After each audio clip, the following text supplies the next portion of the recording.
오늘은 구약성경 38번째로 스게랴에 대해서 우리가 말씀을 나눕니다. 스게랴 선지자는 학개 선지자와 동시대의 그런 인물입니다. 그리고 그 당시 총독은 스룹바벨이고 제사장은 여호수아입니다. 그래서 스룹바벨, 여호수아, 스게랴, 학개 동시대의 그런 사람입니다. 스게랴는 그 포로에서 돌아오기 전에 이미 태어난 것으로, 그러니까 바벨론에서 태어나서 어릴 때 아마 오지 않았을까, 그렇게 이제 생각을 합니다. 그런데 하나님께서는 520년, 주전 520년에 이제 두 선지자가 거의 동시에 활동했습니다. 학개가 2개월 먼저 이제 예언을 하기 시작했는데, 이 두 사람은 메시지 성격이 좀 다릅니다. 그래서 학개는 굉장히 실질적이고 현실적인 사람입니다. 성전을 짓 때 산에 가서 나무를 베어와서 지으라는 것입니다. 그런데 스가랴는 성전을 짓고 하나님이 임하시는 위대한 꿈을 심어줍니다. 그런 비전을 심어줍니다. 그리고 학개서는 굉장히 구체적이죠. 너희가 하나님의 성전을 짓지 않고 너희만 판벽한 그런 집에서 거하니까 하나님의 집은 지붕도 없는데 너희는 그렇게 지붕 있는 집에서 살면 되겠느냐. 그러니까 빨리 지붕을 올리고 하나님께 실질적으로 그 건축을 완성하라, 그렇게 얘기하는데, 스게랴는 성전을 짓 때 너희 마음을 깨끗하게 하라. 너희 마음이 거룩하지 못하고 올바르지 못하면 거기에 거룩한 하나님이 거주하실 수 있겠느냐. 우리가 전도할 때 일단 교회만 나와 보시라고 그렇게 얘기하죠. 그래가지고 교회에 나오고 그냥 교회 땅을 밟는 것만 해도 하나님께서 기억해 주시고 복을 주신다고 일단 그렇게 전도하는데, 그건 이제 첫 걸음이 그런 것이고, 이사야의 말씀을 통해서 전하면 믿음이 없이 교회에 오는 것은 그건 내 마당만 밟는 것입니다. 그건 의미가 없다는 것이죠. 그리고 그것이 사실입니다. 우리가 교회에 오는 것이 무슨 공덕을 세우고 하나님 앞에 새벽 기도 나오는 것이 공로로 하나님께서 기억해 주시고 은혜를 주신다, 그런 생각은 문제가 있습니다. 우리는 마음의 진심을 다하여 하나님께 나오고 주님을 섬길 때 주님께서 기억해 주시고 은혜를 내려 주신 것입니다. 그런데 마음만 있다고 해서 나무에다가 성전을 지어야지, 내 마음에 하나님을 모시고 사니까 됐다, 그러면 공동체가 형성이 안 되죠. 그러니까 교회가 있어야죠. 교회 건물이 있어야죠. 사람은 혼자서 신앙생활하는 것보다 두세 사람이 모이는 곳에, 내 이름으로 모이는 곳에 나도 그들 가운데 있다는 예수님의 말씀처럼 교회 공동체가 있어야 믿음의 불도 활활 타오르고, 한 사람이 혹시라도 넘어질지라도 다른 사람이 격려하고 붙잡아서 일으킴으로써 믿음의 삶을 살아가는 것입니다. 그러니까 나 혼자만 잘 믿겠다고 하는 그것도 문제가 있어요. 왜냐하면 세상의 온갖 어려움과 시련이 다가오는데 혼자로서는 힘듭니다. 그러나 함께 있으면 조금 힘들어도 같이 나아갈 수 있고, 또 내가 조금 뒤처져 있을지라도 다른 사람이 밀고 나가면 보조를 맞춰서 그 길을 걸어 나갈 수 있는 것입니다. 그래서 학개와 스게랴의 이 두 메시지가 우리 삶의 현실과 이상을 반영하는 것이고, 형식과 내용을 갖는 것이고, 그래서 내용도 중요하고 형식도 필요한 것이고, 함께 이 모든 것을 병행해 나아갈 때 우리의 신앙이 튼튼하고 올바르게 될 줄로 믿습니다. 그래서 배경은 이또의 그 손자 베레기야의 아들이고 선지자 중의 한 사람이다. 그리고 스게랴는 학개와 동시에 선지자로 활동을 했는데, 학개는 한 4개월 동안 그 활동한 것만 기록되고 있는데, 스게랴는 최소한 2년은 성경에서 찾을 수 있고, 전통적으로는 한 50년 동안 사역한 것으로, 그러니까 주전 520년부터 주전 470년까지 그 거꾸로 내려오는 것이죠, 주전은. 그래서 520년부터 470년까지 한 50년 동안 활약한 그런 그 선지자입니다. 그러니까 그와 같이 길게 이제 사역을 함으로 그 메시지도 상당히 좀 다른 그 형식의 메시지가 두 군데 나오는데, 전반부는 1장부터 8장까지 나오고 후반부는 9장부터 14장까지입니다. 그래서 전반부는 성전 건축에 대한 실질적인 그런 메시지가 학개서보다는 훨씬 적지만 그래도 성전 건축에 대한 말씀이 나오는데, 9장부터 14장까지는 그 얘기가 나오지 않습니다. 그래서 환상과 메시아에 대한 예언이 많이 나옵니다. 그래서 전혀 성격이 좀 다르기 때문에 이 두 부분이 다른 시대에 쓰여진 것이 아닌가 그런 주장도 있습니다만, 어쨌든 스가랴가 초기 사역과 후기 사역의 그 모든 것을 종합한 것이지 별개의 것은 아니다. 그렇게 전통적으로는 그렇게 이제 결론을 내리고 있습니다. 다양한 시대의 그런 그 형성, 성경의 그런 이제 정경의 형성 과정, 그것이 상당히 복잡한 문제입니다. 그래서 그런 견해가 있다, 그렇게 생각하시면 됩니다.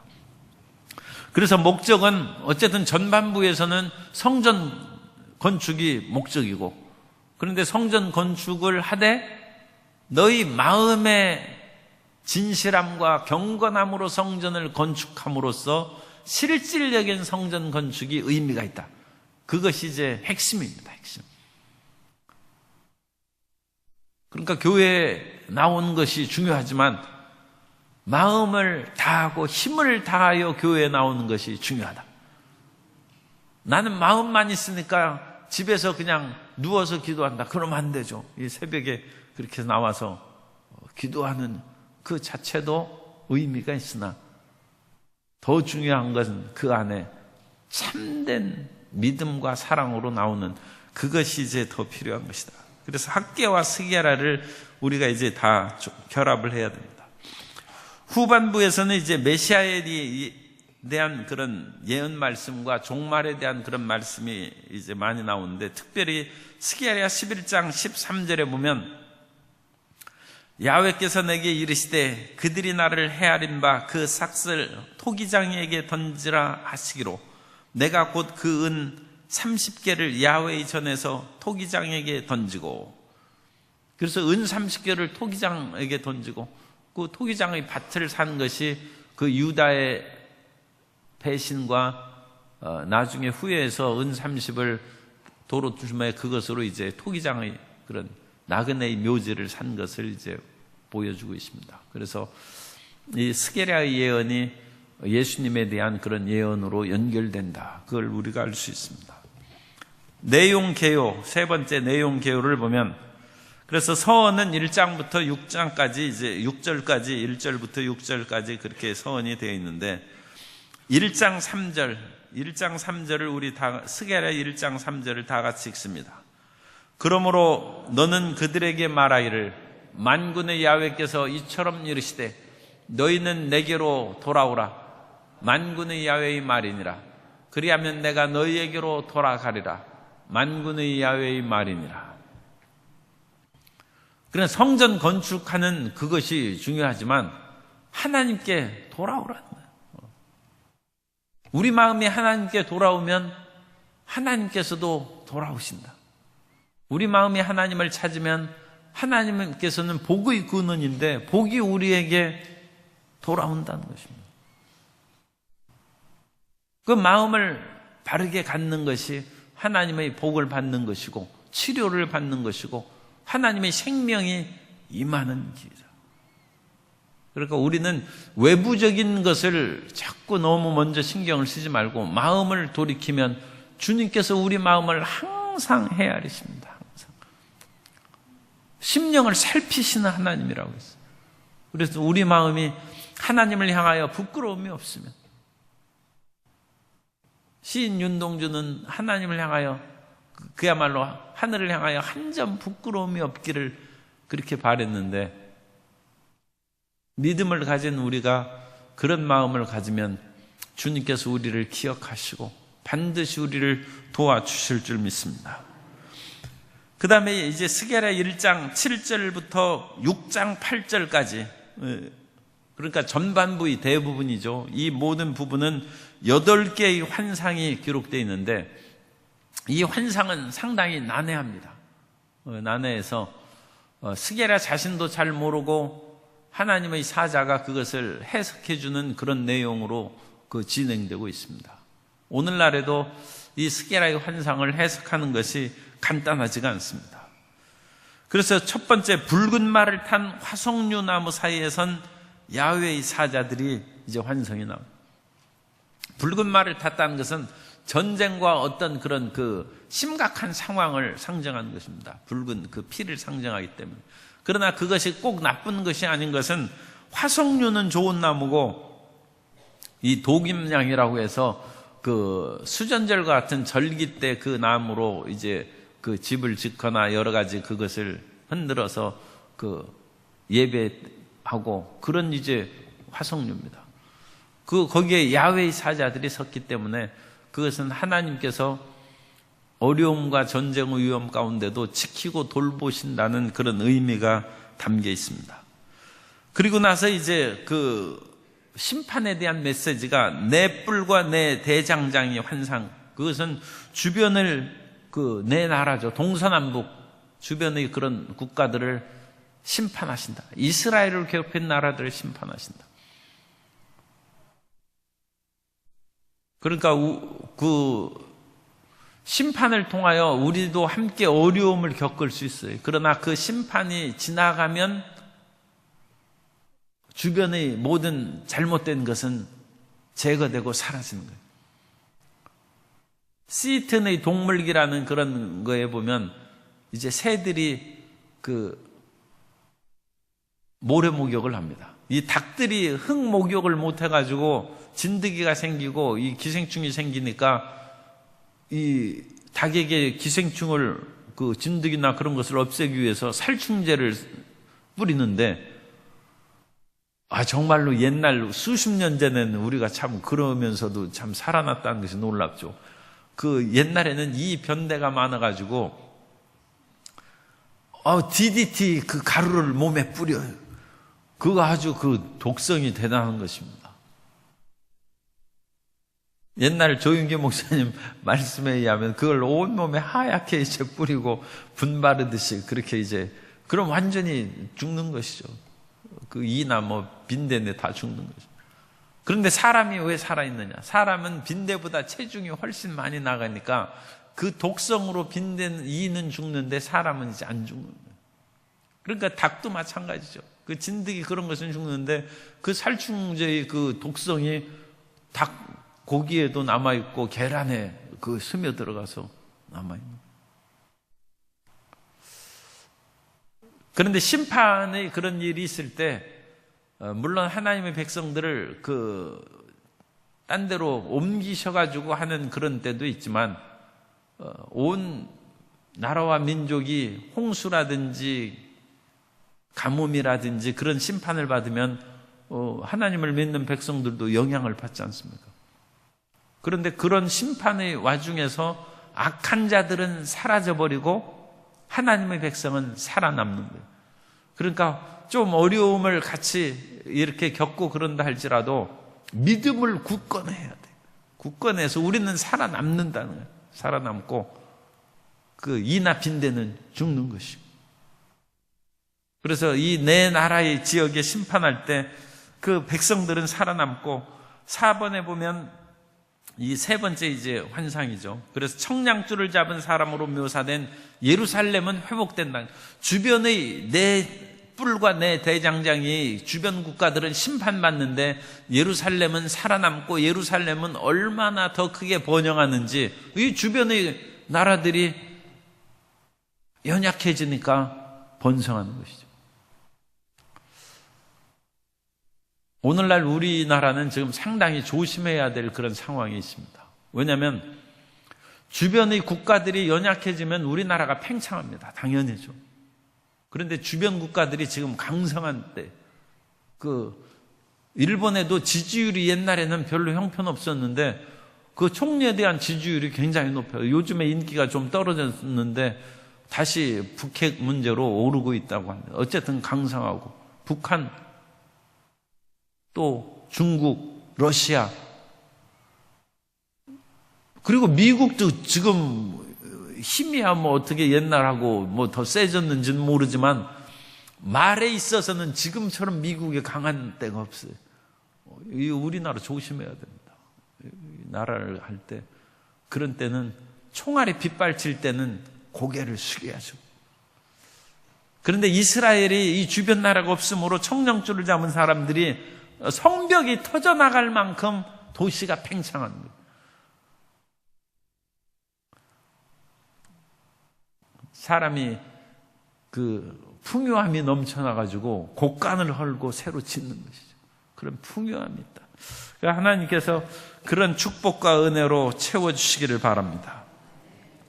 대제사장 여호수아를 깨끗하게 하고 더러운 옷을 벗기고 이제 깨끗한 옷을 입고 아름다운 옷을 입히는 그런 내용이 나오고, 그 다음에 순금대와 두 감람나무, 이것도 이제 하나님의 그런 백성들, 이스라엘과 지도자에 대한 그런 축복을 얘기하는 것입니다. 스가랴 4장 6절 7절의 말씀을 보면, 그가 내게 대답하여 이르되 야훼께서 스룹바벨에게 하신 말씀이 이러하니라. 만군의 야훼께서 말씀하시되 이는 힘으로 되지 아니하며 능력으로 되지 아니하고 오직 나의 영으로 되느니라. 큰 산아 내가 무엇이냐? 내가 스룹바벨 앞에서 평지가 되리라. 그 스룹바벨 총독 앞에서 성전 건축을 방해하고 주변의 모든 나라들이 반대, 그 산이죠. 그것이 평지가 될 것이다. 그가 머릿돌을 내놓을 때 무리가 외치기를 은총이 그에게 있을지어다 하리라 하셨고, 하나님께서 성령으로 도와주신다. 그러므로 우리 성령 충만한 성도님들은 두려워할 것이 없어요. 힘으로도 능으로도 되지 아니하고 하나님의 성령으로 문제가 해결되고 우리 앞길이 반드시 인도되어서 찬란한 승리의 면류관을 얻게 될 줄로 믿습니다. 날아가는 저주의 두루마리 환상도 있어요. 그래가지고 안 되는 그런 일들은 저주가 지금 날아다니고 있어요. 그래서 도둑질하지 말라, 두루마리에 써졌는데 도둑질하면 도둑질하는 사람에게 저주가 임하는 거예요. 그래서 하나님의 이런 심판의 말씀이 항상 있기 때문에 하나님의 계명을 어기고 범죄해서는 그 심판의 또 저주의 그런 재앙을 받을 수 있다는 것입니다. 에바 속의 악의 여인, 그래서 대는 이제 에바의 그 그릇입니다. 말 같은 그 속에 악이 들어있다. 그래서 사람의 심령 속에 악이 있고 이스라엘 속에 악이 있는 것을 상징합니다. 그래서 그 악이 퍼져나가는 그런 환상이고, 내 병거의 천사들이 하나님의 그 섭리를 이제 행하는 그 모습을 이제 보여주고 있습니다. 그러나 하나님께서는 여호수아를 그 싹이라 이름하는, 그러니까 여호수아에 대한 그런 상징입니다. 그 사람이 성전을 재건할 것을 말하고, 이 싹을 곧 나중에 메시아를 상징하는 것입니다. 메시아 예수 그리스도께서 오셔서 우리의 심령 속에 하나님의 성전을 또한 세워주시는 것에 대한 이중적인 그런 의미가 있어요. 그래서 하나님께서는 당시에 대제사장 여호수아를 세우셔서 면류관을 씌우시고 성전을 세워서 그 안에서 하나님을 잘 예배할 수 있도록 은혜를 주신다.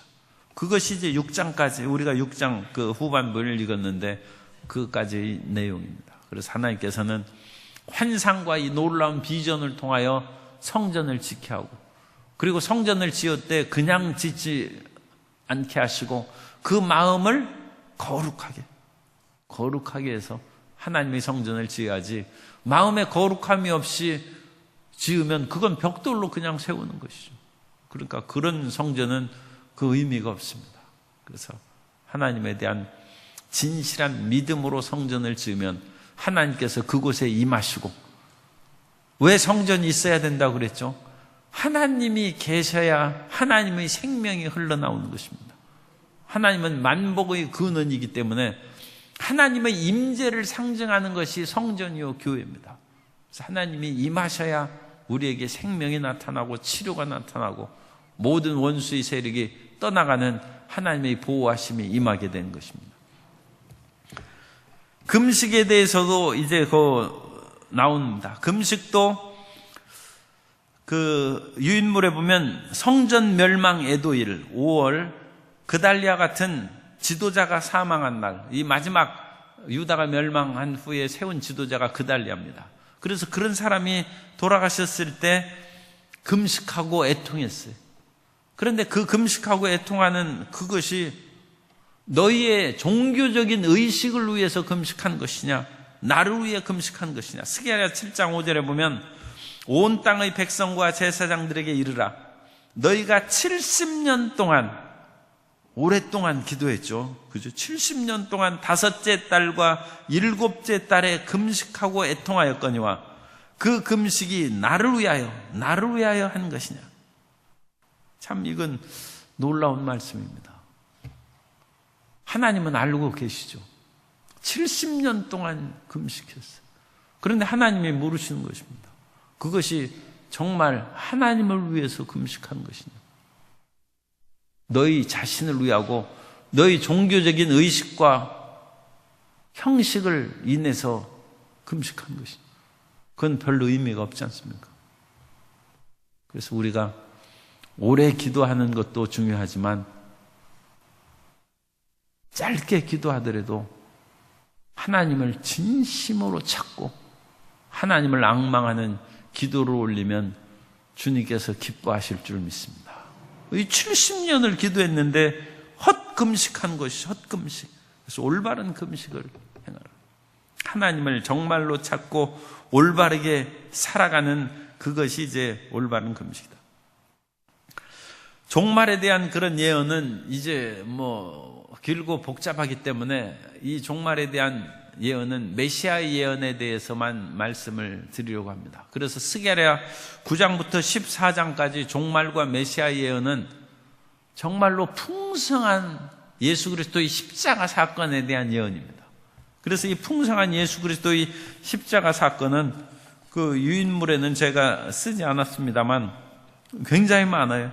그래서 메시아를 아까 싹이라고 불렀지 않습니까? 싹인 메시아께서 오셔서, 메시아는 전쟁의 도구를 부수뜨리는 승리자로 오실 것이고 나귀를 타고 예루살렘에 입성하실 것이고, 나귀 타고 예수님이 들어오신 것 우리가 기억하지 않습니까? 은 30에 팔리고 십자가에 못 박히고 순환을 당하시고 십자가를 통하여 죄를 씻으시고 승천 후 예루살렘의 애통과 회개가 있을 것이고 재림에 의해서 심판하고 감람산에 강림하실 것이고 영원한 통치와 새 예루살렘을 보내신다. 그래서 스가랴 9장부터 14장까지 이 예언이 엄청나게 그렇게 많이 나와 있어요. 그래서 이 모든 것을 통하여 하나님께서는 온 인류에게 소망인 하나님의 전을 건축하는 것이고, 그 하나님의 성전은 요한계시록에 보면 하나님의 성전 새 예루살렘이 내려오신다. 그리고 그 예루살렘이 사람들과 함께 있음에 다시는 애통하는 거나 눈물 흘리고 아픈 것이 다시 있지 않는.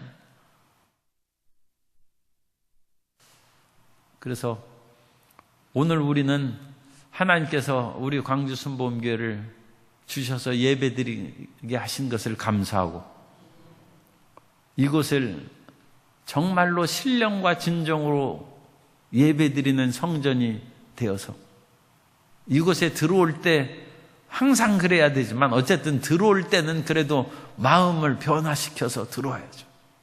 들어오는 그런 경건함이 있게 해주시고, 그것이 이제 더 승화되어야 됩니다. 그래서 내 마음에 예수님을 그렇게 모시게 하시고 내 마음에 좌장하신 예수님께서 나를 기뻐하고 정말로 사랑하고, 그래서 우리 마음을 감찰하신 하나님 앞에서 부끄러움 없는 사람이 되고, 그것이 두 번째. 그러니까 외적인 성전, 교회. 두 번째, 내 마음의 성전. 세 번째, 모든 사람에게 임하는 영원한 새 예루살렘의 성전. 그것은 종말의 아름다운 세계가 이루어져서 다시는 탄식과 죽음과 아픔과 고통이 없는 그런 영원한 임재, 그 새 단계를 향하여 우리가 전진할 것입니다. 그 온전한 하나님의 임재하심이 우리의 삶 가운데, 그리고 그러한 소망 가운데 우리가 살아갈 수 있도록 기도하고, 이 아침에 하나님의 임재하심으로 우리 모든 성도님들의 심령이 만족함을 얻게 되시기를 주님 이름으로 축복합니다.